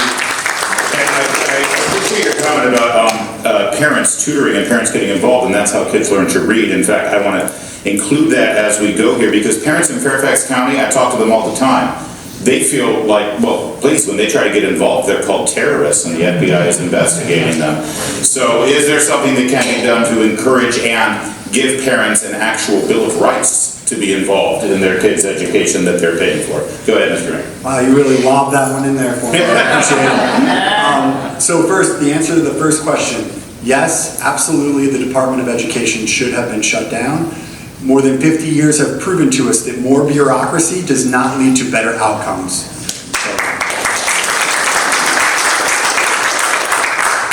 Now, answering your last question, there absolutely is a bill called the Parental Bill of Rights working its way through Congress right now. It's sponsored by Julie Letlow, and I would absolutely support that. And you would put that in conjunction with school choice, and look at this crazy idea. Parents are allowed to know what's on the curriculum and then decide where their kids go to school. How fantastic would that be? Senator Vegetarian McCullough to campaign with the Democrats. State and local governments, because if you really read the Constitution, we read the Constitution, they don't. I guarantee you Walkinshaw hasn't. The federal government actually is responsible for not many things. And I think the education is part of that. We need to get back, let the folks like you decide what's going to be taught in schools. So that's how I feel about it. All right, thank you for that. And I have an awkward answer to that hypothetical question, actually. It was the 80s. She was the choreographer of my high school musical. I wasn't technically a teacher. I'm sorry, Mr. Winston. I apologize for... I went for like an hour and a half here, guys. I had to do something inappropriate. So, quick answers on that. So, of course, agree with abolishing the Department of Ed. The other thing I'll say is I've actually actively worked on the legislation I'm going to describe to try to get it across the finish line in the reconciliation bill, and that's still in the process. But number one is, if you get rid of the Department of Education, all the federal money that was flowing to that can flow somewhere else for education. And so what my thing is don't send it to the states, send it to the parents. And so, but the second part is modifying most people are familiar with the 529 savings plan, but you can get it for your kid for college, you put it in there for a long time, and then it's kind of ready for them when they're ready. And so the other part of the legislation is to try to expand the definition of what those funds can be used on. So everything from homeschooling, and be very broad, homeschooling, yes, and anything K through 12. So any kind of K through 12 type needs, parents should have the ability to pull that money out. And so what would happen is, the parents, that money, that federal money would flow and just go directly into that 529, and then they could spend that money on the public school if they chose to. So they say, hey, you know what, I love the public school, I'm electing to go to your school, then that money would then go to the school. If they said, I want to use this money to go to a private school instead, they could use that money to go to the private school. And so that's something that we're working on, but just a couple ideas. Excellent, thank you, Mr. Whitson. And Mr. Wong.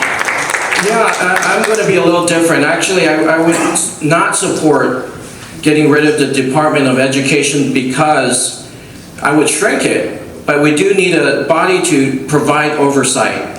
And that, for example, the Jefferson High School has committed a crime in terms of human rights and discriminating Asian students, and therefore there needs to be a oversight to investigate these kind of crimes. I support the president in terms of dodging and shrinking government, but then at least there's some sort of apparatus up in the executive branch to keep an eye on the states and also keep an eye on the locals for violations such as that. And the other thing is I'm a fan of Jamie Dimon, the CEO of JP Morgan. And this morning he had an interview, and he's expressed that the Gen Z generation is about to face what they call a market bloodbath because we're not competitive enough, and that the business sector needs more kids, talented kids with skills in cybersecurity, coding, and computer program management. Because this is according to Jamie Dimon, because we concentrate too much on graduation, the diploma, but does that translate to a job and paying your bills? So therefore, yeah, I think that we should have a system that guarantees that, hey, if you're going to send your kids to a school, that it has a job lined up to it, not just a piece of paper. I can't eat that. And so, yeah, match the skills with the education, and then you have a stronger economy. Thank you, Mr. Wong. 2 more quick topics I'd love for them to get to. We gotta cut it. All right. We're gonna cut it. I know, I went over. I do it all the time. Sorry. Can you just leave the questions, and then when we're talking to the audience afterwards, we can address them? Oh, there you go. The one question is, who is the greatest foreign adversary or enemy on the planet and why? And the other is that ad about Elon Musk being superimposed over your face. They're also going to put a MAGA hat on you. They're going to say you're the Trump candidate. Is that a problem, or will you actually be the Trump candidate and use that to your advantage in this election cycle? Those are the 2 questions that will go unanswered tonight. Thank you so much. And we now have each candidate will now do their closing remarks, and we're going to go in reverse alphabetical order, starting with Mr. Wong. 2 minutes. You can use the podium if you like. So I'm not a career politician, and actually I started my campaign a week ago. And I know that sounds crazy, right? But then I was like, I'm looking at this situation. I've been involved in politics probably when I was 5 years old, when my father told me, hey, what, son, you know, Richard Nixon came to China and brokered peace between our 2 countries. And then my grandmother, his mother, was under house arrest for 30 years. And when Nixon went over to China, my grandmother was one of the first to come over to America. And so that's what I appreciate about the Republican Party, because they're anti-communist, but also they want to welcome all the best people, the freedom-loving people. And so with that, I felt an obligation after 3 decades in the military, and now I'm also the VFW commander of the Arlington Post of 800 members, fighting for veterans' rights, and I want to continue that service. And as a congressman, we have a chance to represent all like-minded conservatives, and so I need your help.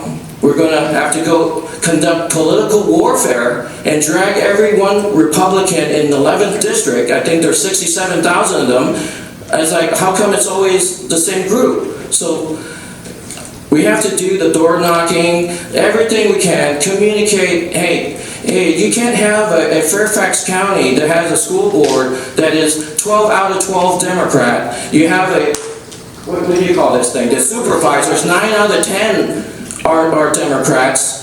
So there's no freedom. This has become communism. So communism in your own Fairfax County. So therefore we need to fight. And then the reason why the Chinese community, the Asian community, the Latino community identify with President Trump is because he's a hard-working individual. He's a hard-working man. And that's why they want to have a place in the Republican Party, to join us so we can all win in September. So please, join me and win this election. So it's sam4congress.org if you want to learn more. Thank you.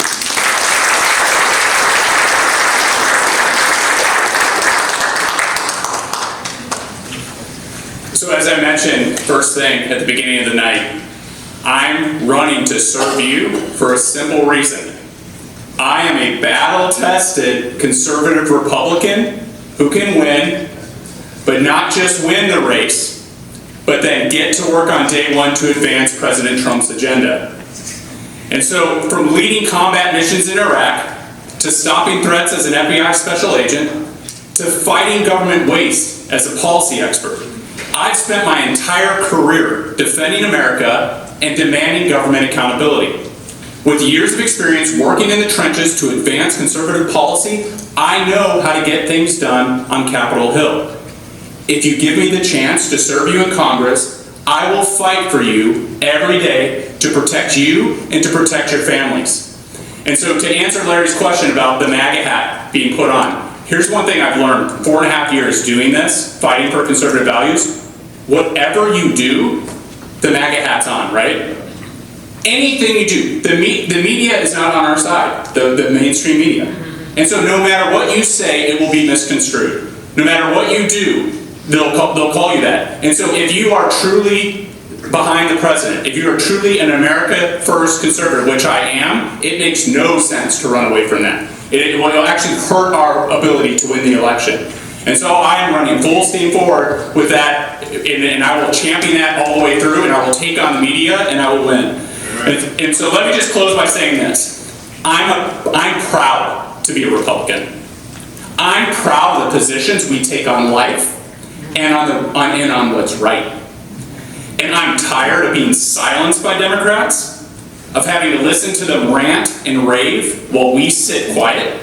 I'm tired of them pushing DEI on our kids, wasting our money on their political pet projects, and putting our safety in jeopardy through their reckless policies. I think it's time we stop being quiet. I think it's time we fight back. And so bottom line, if you're looking for someone who will take on the Democrats and go toe-to-toe with them and win, then you should vote for Stuart Whitson. If you're looking for someone with years of real-world experience advancing conservative policy on Capitol Hill who will get the job done on day one, then you should please vote for Stuart Whitson.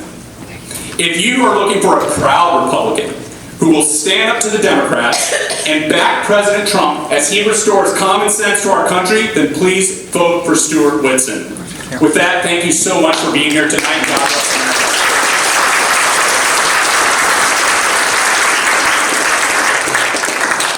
Mr. Van Meter. All right. Well, here we go. You have a decision to make next week, starting on Friday and then into Saturday. And this week. It's this week. Vote this week. Don't do it next week. So, folks, we have a great panel of folks that are here, and I'm glad to see this. I'm telling you, I am excited that we have this many people that are running, because people are energized. MAGA. We're here. But now that Trump is in and we're winning, people have come to the table. Don't forget, for the last 3 years, I've been here. I've been here with you. When it was hot, when it was cold, when it was rainy, when it was sleeting, when Democrats were getting in your face and spitting at you and threatening you. We were doing this. We were Trump MAGA Republicans when it was not cool to be Trump MAGA Republicans. And we've been doing this. So when you talk about battle tested, and when you talk about fighters, I was there starting in 1988 as a naval officer, all the way up through my police days, the FBI days, and then into campaigning, and doing the work I'm doing now in campaigning. Never let up. People's history, the future is predicted by your history. This is what I've been doing. I've been fighting for the United States my entire life. I'm a proud Republican. I'm a proud Trump supporter. You and I were carrying the Trump flag for the last 3 years up here in Northern Virginia, which is arguably one of the hardest places in the nation, other than California, to do that.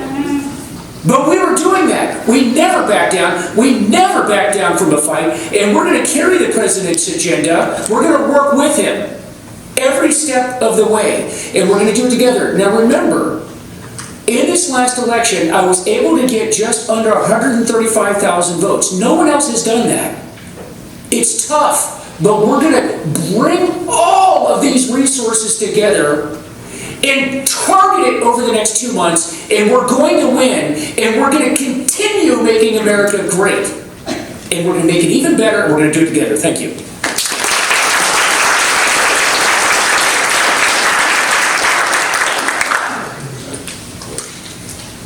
What a great event. Thank you all for coming out tonight. When you go to vote this Friday and Saturday, I really want you to think about your candidate in 3 ways. First, please vote for a candidate that has a team around them that can help them win. I have the fundraisers, I have the political consultant that has won in a D+16 district, and I have the communications and the marketing people already in place. The second thing that you need to look at, please vote for a candidate that has a platform that can actually win in our district. We all believe a lot of the same things, but what we choose to put forward on our ads and on TV, it's not watering down our beliefs, but what it's doing is giving us the best chance to flip this district. We talked about taxes, we talked about the Parental Bill of Rights, and we talked about moving the FBI and creating jobs. The third thing, and this is where it's most important that you all come in, it's up to you to choose the candidate that's going to get support from the White House, from the National Party, and the state party, because this race is not going to be won on a shoestring budget. It's going to be won with the support of everyone in this country. So when you look at that, I'm a political outsider. I've never been in this chamber. So I want you to consider that we cannot get to September 9th and have the same outcomes that we had in District 8 and District 11 the last 10 plus years. We need a new candidate for a new outcome. My name is Lucas Rand, and I'll be that candidate for you.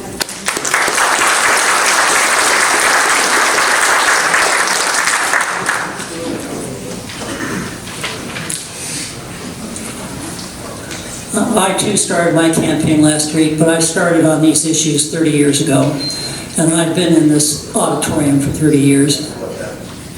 One more thing about money, I don't know if any of you recall when Jean Marie Devilites lost her Senate seat to Chap Peterson. She spent a ton of money. We got mailer after mailer after mailer. We just threw them away because they all said the same thing. Money has diminishing returns. This is a contest of opinions. Let me tell you a little bit about James Walkinshaw. Since he was elected in 2020, he's raised the average real estate tax $2,200. He poured money into Fairfax County Public Schools, and SAT scores fell 24 points. And that's fine with him. They don't care what the public school, the supervisors do not hold any accountability for the public schools. He is a climate alarmist with no evidence of a crisis. If he and the Democrats prevail, gas will be $5 a gallon, food will be unaffordable, and more than 30% of families will have more credit card debt than savings, and that's dangerous. He sprung a meals tax on us that the Democrats ran on as a hidden agenda. And his, of course, main policy is to stop Trump. And, he's asking about defending MAGA. So I guess that means he wants to keep illegal gang members here in the county. He wants drug prices to stay high so Europe can have low drug prices, a tenth of ours. He wants to keep jobs overseas. He wants to bankrupt Social Security and Medicare by not trying to rein in some of the spending. And he's just fine with $2 trillion of deficits every year. And he has demonstrated that he is a socialist with the unified sanitary districts, where they want to replace competition between private trash collectors with a centrally managed unified sanitary district, sort of like our unified school district. James Walkinshaw is a nice guy. He tries hard. He will campaign as a moderate, but he is a socialist, and I will call him that. And remember, Purvis rhymes with Congress.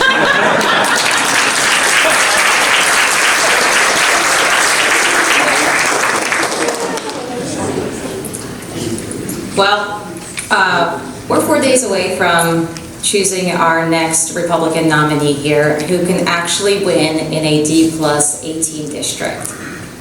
And if this was a trial, these would be our closing arguments, and the verdict would be everything. So, everyone on this stage is a tried and true conservative. Everyone supports Donald Trump. Everyone supports everything that he has been doing. But we are not fighting against each other. It's not going to be the most conservative person that wins in a D+18 district. It might be in Texas and in Florida, but not here in Northern Virginia. We are going up against $3.5 million, at least, of Democratic spending. This is a machine that has taken over Northern Virginia, and we have an opportunity to finally flip this district. It's an open seat. There's no incumbent. And you need someone who has a story. We have a message. We all have a message. But the key is the messenger who delivers that message. I can go toe-to-toe with Walkinshaw. I have a team. I have name ID. We have 2 months to campaign, and we have 2 months to win and bring this win to Donald Trump. Because every single person is watching this race. This is the 3rd congressional race since the president has taken office. I have met with the White House. I have met with the NRCC. I have met with Speaker Johnson's office. They are watching this like hawks. And it's going to be important that we choose a candidate who can actually flip this district. And I am confident, with my background, with my experience and my message, I can go toe-to-toe with Walkinshaw and I can flip this district. I have the funding, I have the support, and I'm ready to make history in the 11th district by sending the first woman to Congress.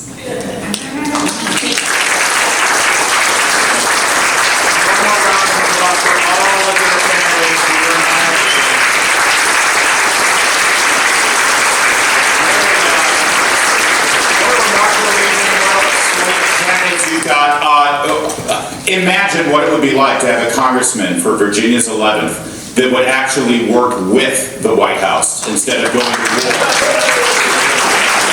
Imagine what that congressman could do to bring home essential, valuable policies and programs and resources to this district instead of fighting with the White House.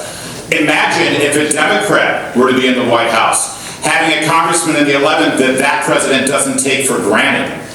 That knows, oh yeah, I got that guy already, I don't have to worry about Virginia's 11th. That's what you've had here for the past so many years. It's time to shock the world, Virginia. It's time to shock the world.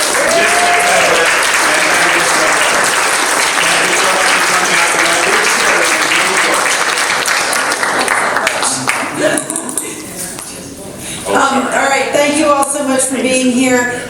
Pick this piece of paper up on your way out. This gives you the information for how you can register to vote in the canvass. Friday early voting here, Saturday voting at Fairfax High School. Thank you all so much for coming.